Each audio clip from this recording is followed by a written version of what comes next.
நீங்கள் சொன்னது மாதிரி ஆசிரியர்கள் வந்து சந்தேகப்படத்தை செய்வாங்க. ஏன்னா காலங்காலமாக வந்து தமிழ் இப்படி தான் இருந்திருக்கு. இப்படி இருக்கக்கூடிய தமிழை ஒரு மாற்றம் பண்ணுறேன்னு சொல்லி புதுசாக வந்திருக்கும்போது அதனால் கல்விக்கு இழப்பு ஏற்படுமா, கல்வியினால் பிரச்சனைகள் ஏற்படுமா அப்படின்னு சொல்லி, பிள்ளைங்களுக்கு கற்றுக் கொடுக்க சிரமமாக ஏற்படுமா அப்படின்னு சொல்லி ஒரு, ஆனால் யாருமே வந்து என்கிட்ட கேட்கல என்ன விஷயம். இது வந்து ரொம்ப எளிமையாக இருக்கும் அப்படிங்கிறத நான் கண்டுபிடிச்சதுனால தான் இதை வந்து நான் மக்கள்கிட்ட சொல்லணும்னு ஆசைப்பட்றேன். இதை அரசாங்கத்திலையும் சொல்லணும்னு தான் ஆசைப்பட்றேன். நம்மளுடைய முதலமைச்சர் ஸ்டாலின் அவர்களுக்கும் நான் முன்னையே, அதாவது அவருக்கு முதலமைச்சர் ஆகிறதுக்கு முன்னாடியே கூட நான் வந்து அவங்களுக்கு கடிதமாக எழுதிட்டேன். வரப்போகின்ற தமிழக முதல்வர் அவர்களுக்குன்னு சொல்லி ஒரு கடிதம் ஒன்று எழுதி மெயிலில் அனுப்பிச்சிருக்கேன். அதாவது என்னன்னு சொல்ல வந்தால் இது உண்மைகள் என்ன அப்படிங்கும்போது நிச்சயமாக 21 எழுத்தில் நிச்சயமாக வரி வடிவங்களில் இதை முடியும் அப்படிங்கிறதுனால தான் நம்ம இதை செஞ்சுருக்கோம். அப்போது எல்லாத்துக்குமே சந்தேகம் வரத்தான் செய்யும். இப்போ எல்லாருமே சந்தேகப்படுறாங்க, என் மேலே நம்பிக்கை வச்சுருக்கவங்க கூட சந்தேகப்படுறாங்கிற போது அப்புறம் ஆசிரியர்களுக்கு சந்தேகம் வரத்தான் செய்யும். அவங்க பாடங்கள் நடத்திக்கிட்டு இல்லையா இவ்வளோ நாள் வரலையும். அதனால் அவங்க சந்தேகப்படுறதை வந்து நான் ஒன்றும் செய்ய முடியாது. ஆனால் அவங்களுடைய சந்தேகத்தை தெளிவாக்க வேண்டியது என்னுடைய கடமை. அதை நான் நிச்சயமாக செய்வேன். அதில் எந்த விதமானதும் இல்லை. ஆனால் இந்த தமிழை கற்றுக்கிட்டாச்சுன்னு சொன்னால் அந்த குழந்தைகள் ரொம்ப சீக்கிரமாக படிக்கும். இப்போ நான் சொன்ன உடனேயே ஆசிரியர்கள் உடனே தெரிஞ்சுக்குவாங்க, உடனே சொல்லுவாங்க இது நல்ல வழி, அருமையான வழி, எளிமையான வழின்னு.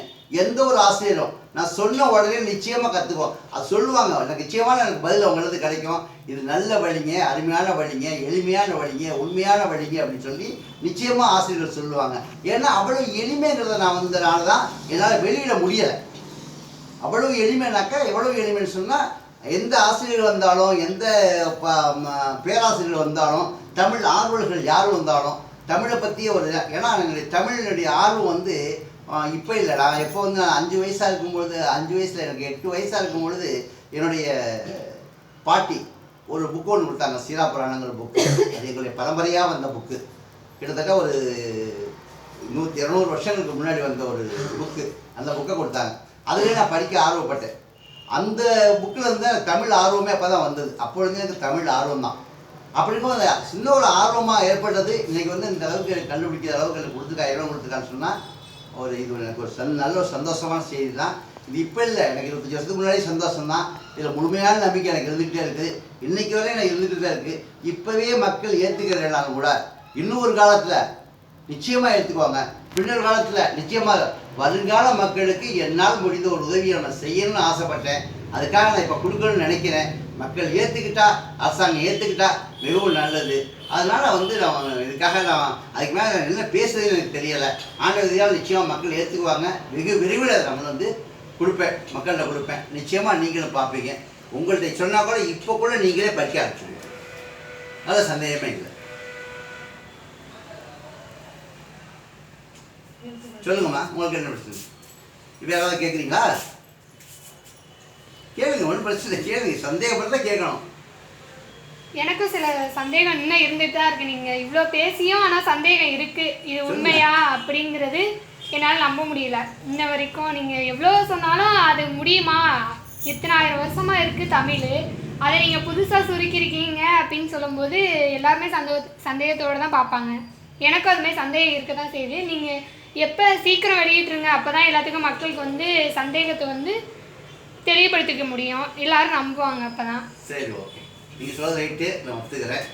தமிழ் எழுத்துக்கள் உண்மையிலேயே 2000 வருஷங்களுக்கு முன்னாடி எப்படி இருந்துச்சு, அப்புறம் கொஞ்சமாக மாறி மாறி மாறி மாறி மாறி இப்போ உள்ள எழுத்துடைய தன்மை எவ்வளவுக்கு வந்ததுல எத்தனை முறை மாற்றம் அடைஞ்சிருக்குன்னா, நான் சொல்ல வர்றது என்னன்னு சொன்னால் தமிழ் மொழியில் மாற்ற அளவுக்கான தகுதி எனக்கு கிடையாது.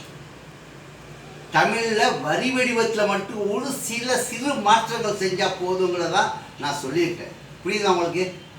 ஒரு சிறு மாற்றம் செய்தாலே போதும்னு நான் சொல்லிக்கிறேன் ஒழிய தமிழை முழுமையாக மாற்ற நான் சொல்ல வரல. அப்போ 247 எழுத்துக்களையும் ஒரு 21 வடிவத்தில் என்னங்க இவ்வளோ பெரிய மாற்றம் செஞ்சு வச்சுக்கிட்டு நீங்கள் என்னங்க இப்படி சொல்கிறீங்க அப்படின்னு கேட்குறாங்க.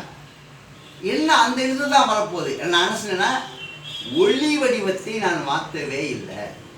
அதாவது மொழியை இருக்க மொழியினுடைய ஒளி வடிவம் சொல்லக்கூடியது அதை யாராலையும் மாற்ற முடியாது. அந்த காலத்துலேருந்து இந்த காலம் வரையும் அதை நான் மாற்ற சொல்ல முடியாது. வரி வடிவம் நீங்கள் சொன்னீங்க, எனக்கு வரி வடிவம்னா என்னன்னு தெரியல. இல்லை, எழுத்தை எழுதுறதுக்கு பேர் தான் வரி வடிவம். நம்ம கோடு போடுறோம் இல்லையா, நீங்கள் பாட்டெலாம் கேட்டிருப்பீங்க, மேலும் கீழும் கோடுகள் போடு அதுதான் ஓவியம்னு சொல்லி. அதாவது ஒரு எழுத்துன்னு சொன்னால் என்ன செய்யும், அந்த கோடு பல வகையில் வரும். அப்போ அந்த கோடுகளை நம்ம என்ன செஞ்சுருக்கோம், அதுக்கு ஆ அப்படின்னு போட்டு இந்த கோடு பேர் ஆன்னு சொல்லி நம்ம பேசுவோம்.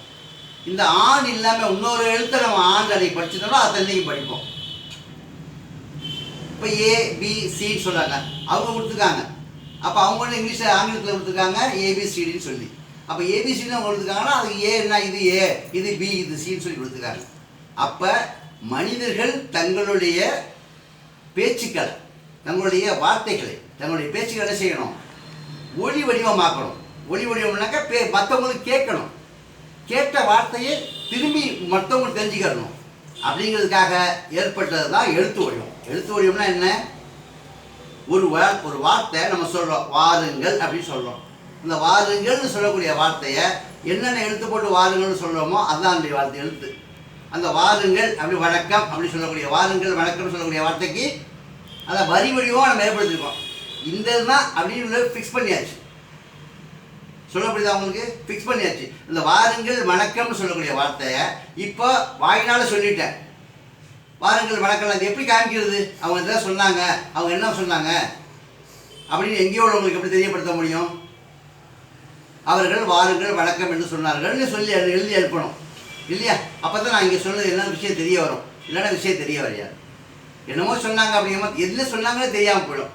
மூன்றாவது, அதாவது ஒரு முறை சொல்லியதை திரும்பவும் ஞாபகப்படுத்துவதற்காக உள்ள குறிகள் தான் எழுத்துக்கள்.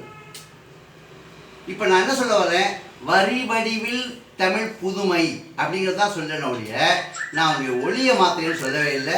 ஒளியை மாற்றுறதுக்காக நான் வரவும் இல்லை. அதை மாற்றக்கூடிய திறமை என்ற கிடையாது. நான் என்ன சொல்லணும்னா, ஒளி வடிவில் மாற்றங்கள் கிடையாது, வரி வடிவில் தான் மாற்றம். வரி வடிவங்கிறது வந்து எழுத்து, ஒளி வடிவங்கிறது வந்து சவுண்ட், சத்தம். அப்போ சத்தத்தை நான் மாற்றலை.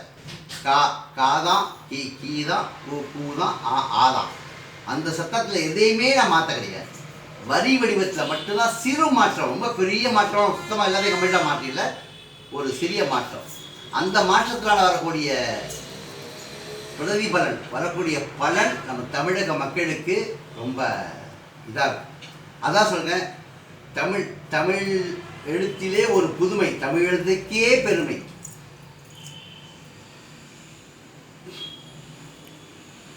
நிறுத்திடுங்க.